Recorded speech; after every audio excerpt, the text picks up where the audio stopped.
Xin chào and good morning, Associate Professor Dr. Nguyen Mang Hung, President of the Ho Chi Minh National Academy of Politics, Mr. Le Quang Hoa, Vice Chairman of the People's Committee of Hung Yen Province, Mr. Nguyen Quang Vinh, Vice Executive Chairman of the Vietnam Chamber of Commerce and Industry, Dr. Bui Pong Ding, Vice President of the Academy of Public Administration of Governance, and of course, our own board member at the Chandler Institute of Governance, Mr. Lam Yi Yong.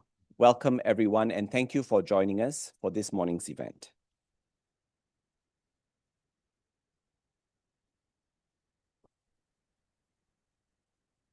This morning,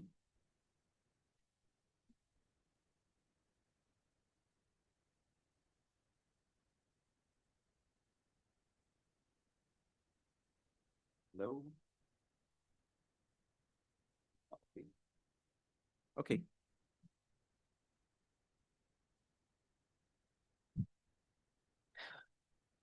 Okay. This morning, I would like to share with you three things. First, I would like to explain the Chandler Good Government Index and how it works to all of you. Next, I would like to share Vietnam's tremendous improvement and impressive performance in this index. And finally, I would like to share some key insights and trends from the wider Asia-Pacific region. But before I go into that, I thought I would present a quick snapshot of Vietnam's performance in the Chandler Good Government Index, because I think that is a subject which many of us are very interested in. So as you can see from the screen, Vietnam is ranked 48th out of 120 countries in the Chandler Good Government Index in 2025. But what is most interesting and impressive is that Vietnam has improved from its ranking in our inaugural index, our first index in 2021, when it was ranked 60 out of 104 countries. So it has improved by 12 places. This improvement is the second largest improvement amongst all countries in the index, tied with Mongolia and second only to the United Arab Emirates. So it's a tremendous performance by Vietnam, and it shows a sustained commitment to reform and governance in Vietnam, which we are seeing, which is also seen here in the consistent year-on-year improvement in the scores for Vietnam. To put this into some perspective, let me explain that the Chandler Good Government Index has increased from 104 countries in 2021 to 120 countries in 2025. 5 countries entered the index after 2021 ahead of Vietnam. So Luxembourg, Slovakia, Malta, Cyprus. These are countries that have entered above it. And normally, all things being equal, Vietnam should have fallen by 5 places. Instead, it was able to rise by 12 places because it overtook 17 other countries around the world during this period. And as you can see, these include major G20 economies, peers in the region, as well as EU member states. So we have countries like Russia, India, Thailand, Philippines, Mexico, and Romania. So this is a tremendous performance that has been achieved in just the last 5 years. Now let me go into the Chandler Good Government Index a little bit more. This is an index that we developed during the COVID-19 pandemic, working together with senior government practitioners and experts from around the world. This is a data-driven index that is non-ideological and non-partisan, and it aims to measure government performance. And the reason for this is, at CIG, we believe that good government is the most important factor for deciding if societies thrive, more than any other factor, and that is why it's so important to measure the performance of government.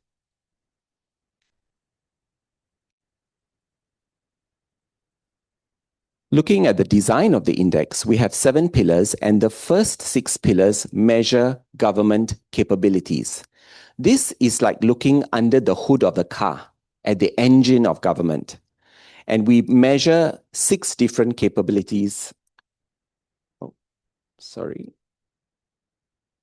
We measure 6 different capabilities here.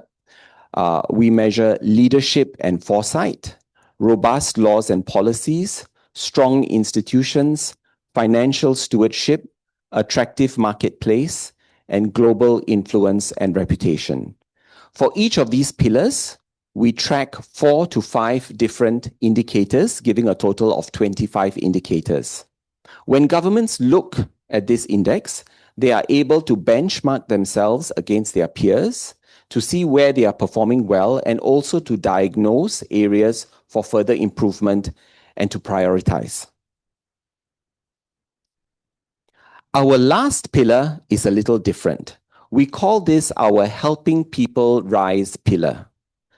As was mentioned just now, we need to go beyond words to action. We need to see real improvements on the ground and measure what matters to people. And that is what this pillar is trying to do. It measures 10 indicators, including health, education, employment, and many other factors that affect people's daily lives, because we believe we cannot talk about good government without measuring the outcomes for ordinary citizens. So that is the purpose of this pillar, and there are 10 indicators here. So taken together, we have 35 indicators, and we take the average score of all 35 indicators to develop an overall score for every country, and this allows us then to rank the 120 countries. Now, you may be interested to know where we get the data to do this index. We get data from 50 different metrics to populate the 35 indicators. All are open public source data that provide international comparability. And if you are interested, you can explore further on our website, where we are very transparent and we explain the source of each and every one of these indicators and the definitions of these indicators. The 120 countries in the index represent over 90% of the world population.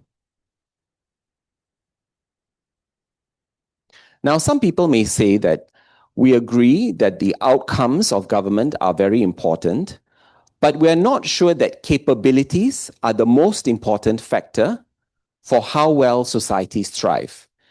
And many people may believe that the more important factor is how wealthy a country is. So we decided to test this. We plot the 10 outcome indicators in the Chandler Good Government Index against GDP per capita. And it is true. Countries which are richer tend to deliver better outcomes for citizens, and the opposite as well. Countries which are less wealthy deliver lower quality outcomes for citizens. There is a correlation. However, when we plotted the same 10 outcome indicators from the Chandler Good Government Index against our own 25 government capabilities, we find there is also a correlation, and in fact, it is a stronger correlation. It is a slightly stronger correlation. Now, economists and statisticians will tell you that correlation is not causation. However, we do believe that this suggests that government capabilities are extremely important to delivering the outcomes that we all want for citizens. Now let me go into Vietnam's performance in more detail. We call this the pillar dashboard. If you go to our website, you will find pillar dashboards like this for all 120 countries. They allow us to understand not just the overall rank and score of a country, but also the rank or score for that country's performance on each of the 7 pillars, as well as each of the 35 indicators. So you can see at a glance how each country, and in this case, Vietnam, is performing compared to others. Here we have highlighted those areas where Vietnam is performing in the top quartile of the index. So this is where Vietnam ranks currently in the top 30 out of 120 countries in the world. And this is where we can say Vietnam is already today performing at a world-class level. So we can see that Vietnam is in the top 30 for the two pillars, leadership and foresight, as well as financial stewardship, which is its strongest pillar and ranked 16th in the world. In addition, when you look at the indicators, 8 of the indicators out of 35, so almost a quarter, are in the top 30 as well. And you can see the last 3, spending efficiency, satisfaction with public services, and price stability, are in fact in the global top 10. So these are areas where Vietnam is already very strong. But because the Chandler Good Government Index is now in its 5th year, we also have historical data. So we can not only say where a country like Vietnam is strong today, but we can see where it has been improving the most over the last 5 years. And this is where the story for Vietnam is even more interesting. We looked at all of the 35 indicators in our index, and then we ranked all the 120 countries in terms of from those that have increased the most in their rank place to those that have fallen the most in their rank place. And then we asked the question, in how many of these 35 indicators does Vietnam appear in the top 10, the fastest improving countries in the world? And we found that it is there for 10 of the indicators. So this is interesting. We know that Vietnam has improved very quickly overall, 12 places in the whole index, but we didn't know if it is because of a rapid and sharp improvement in a few areas or if it is a comprehensive improvement. Is it broad-based over many indicators? And we can see that it is indeed quite broad-based. These are 10 indicators from many different pillars representing many different qualities. So the improvements that we are seeing is really across the board in Vietnam.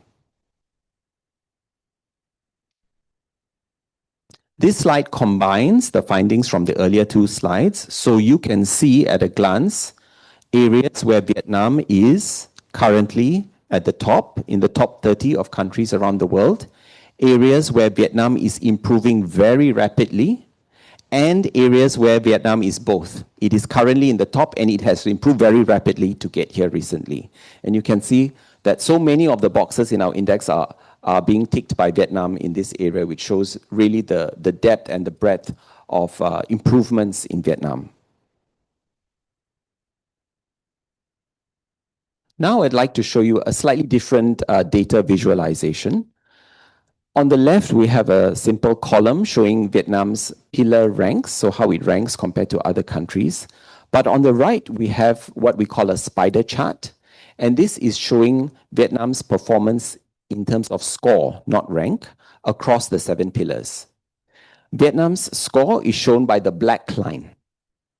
The gold line shows the world average, and the dotted line shows the average for the Asia-Pacific region. So you can see that Vietnam is outperforming both the world average and the regional average in 4 pillars: in leadership in foresight, in financial stewardship, in attractive marketplace, and in the very important helping people rise pillar.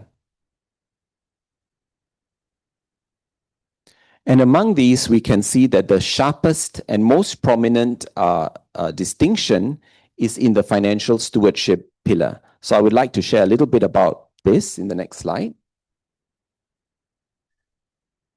To have a sense of how Vietnam is doing in this pillar, we wanted to compare it with some other countries, and we chose the G7 countries, which, as you know, are some of the wealthiest and most established countries in the world.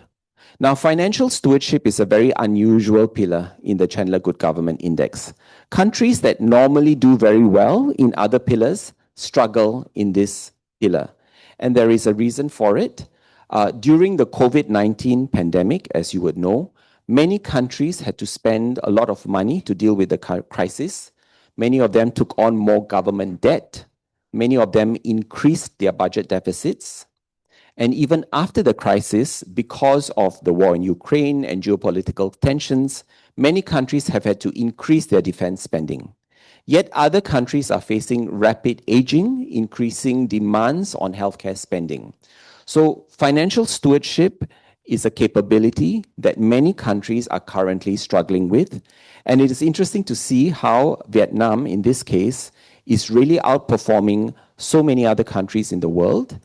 It outperforms 6 of the 7 G7 countries. It is the only one which has improved its score over the last 5 years. And you can see its performance in the indicators as well, where it does particularly well for spending efficiency, for example.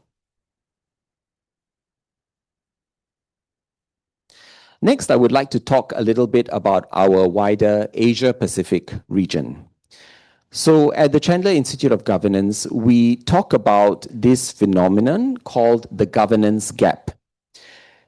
This is a chart showing the performance, the average performance of the different sub-regions in our index.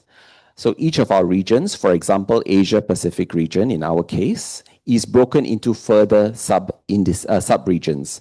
Asia-Pacific region comprises Oceania, East Asia, Southeast Asia, and South Asia. And we can see that those regions that are at the top are performing at a high level, high performance governments. And these include, of course, Northern Europe, Oceania, Western Europe, and North America. The other sub-regions follow, but you can see there is a gap. There is quite a large gap between the high performers at the top and everybody else. What is interesting is that Southeast Asia and East Asia in particular are doing well. They are on a positive trajectory, and you can see that East Asia is actually breaking away from the other sub-regions, is starting to introduce a gap of its own with the other regions, and is slowly and hopefully eventually converging with the other high-performance governments at the top of the table. We can also see that South Asia is very different. It is at the bottom and is together with Sub-Saharan Africa. So Asia-Pacific region is one of the most diverse regions in the world, including countries like Australia, New Zealand, as well as Pakistan and Bangladesh. So a tremendous range of countries. I will go into the data a little bit more. This is a table showing our Asia-Pacific countries and how they have changed in rank from 2021 to 2025. And you can see quite a lot of red because many of them have fallen in rank. But I want to use this just to guide your use of the index in future, not to be too obsessed with ranks, because ranks can change for a few reasons. One is a country's own performance, whether its score has improved or worsened, but it is also affected by the introduction of new countries to the index, which can affect its rank placement if they appear above them. And it is also affected by the performance of other countries. So a country might improve its score, but because another country improves even more, it can overtake it and its rank can fall.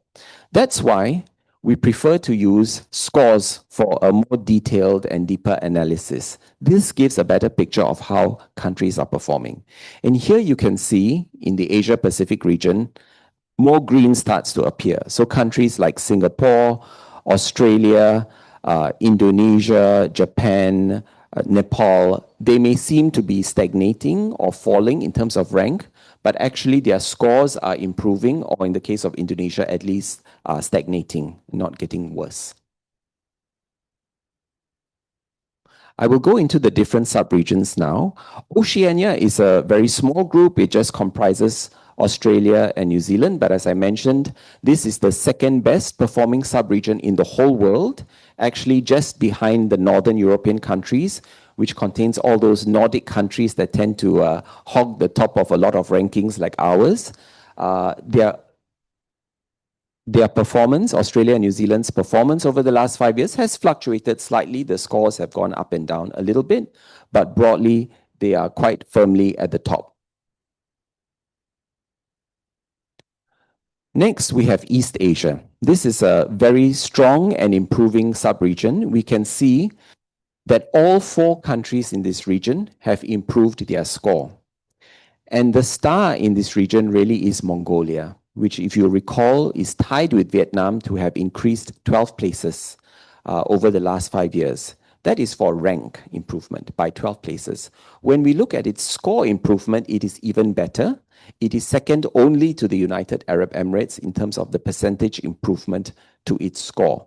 So this is a very strong performance by Mongolia, and it seems to be quite sustained as well, similar to Vietnam. Next, we come to our region. I say our region because I'm from Singapore, and this is our ASEAN region. This is the largest and most diverse region, sub-region in the Asia Pacific, and it includes countries from Singapore, which is at the top spot in the whole index, all the way to Laos, which is at number 103. But we can see most of the countries in the region, especially the larger population countries, are clustered in the second quartile, right? Including Vietnam. What is interesting is that some of the countries in the region, Singapore, Vietnam, as well as Cambodia, have increased their scores significantly over the last 5 years. In fact, they are amongst the top 20 countries in terms of the improvement of score. However, we can see that the countries in the middle, Malaysia, Thailand, and Philippines, and Indonesia, have either stagnated or their scores have reduced a little bit. So this introduces some risk of stagnation in the middle for the Southeast Asian sub-region.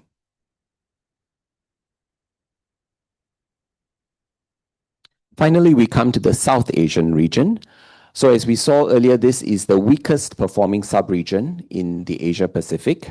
All the countries in this sub-region are in the bottom half of the index, and all except India are in the last quartile. However, Nepal is a bright spark. This is one country that has improved its score by more than 5% over the last 5 years.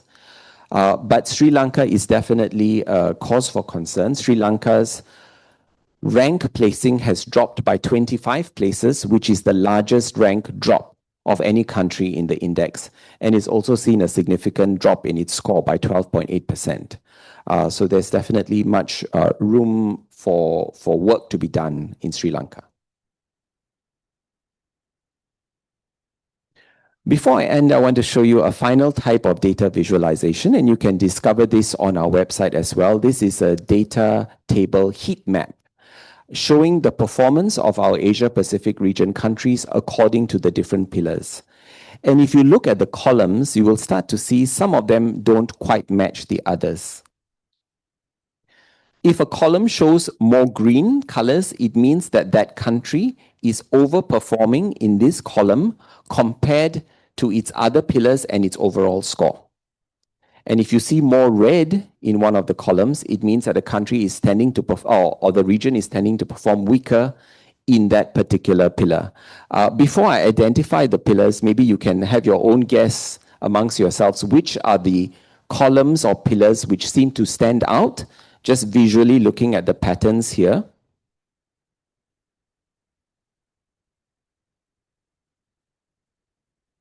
So the data shows these two pillars are of interest to our region. Financial stewardship is an area where many countries in the region are performing better than their own overall performance or their performance in the other pillars. And global reputation and influence is an area where many countries in the region do not perform as well compared to the other pillars. So here we see some countries which are outperforming their own score. They are 10 places or more than their overall rank for financial stewardship, including China, Vietnam, Thailand, Mongolia, Cambodia, Bangladesh, and Nepal. So it's interesting, is the full range of countries, not just the East Asian or the higher income countries, but all the way, including countries like Cambodia, Bangladesh, and Nepal, have relative strengths in financial stewardship. Meanwhile, the same is true for global influence and reputation. This is an area where the region tends to perform weaker, and this is a trend we see up and down the table, all the way from Singapore and New Zealand, down to Nepal and Laos. These, on the right, you will see some of the indicators, the 4 indicators for these pillars. And it is possible that some of these indicators may be areas where governments in the region are not prioritizing these as much as others. With that, I've come to the end of my presentation. As Mr. Lam shared earlier, the Chandler Institute of Government works with governments like Vietnam around the world to improve capabilities through training, through consultancy, and through knowledge sharing, such as this Chandler Good Government Index Forum. If you would like to explore more about the Chandler Good Government Index, please use the QR code or visit our website. There's many interactive dashboards, data, visualizations, and country profiles that you can explore. And if you would like to explore working with us further, please approach any of us later on, or you can send an email to the one you see on the screen right now. Thank you very much, and good afternoon.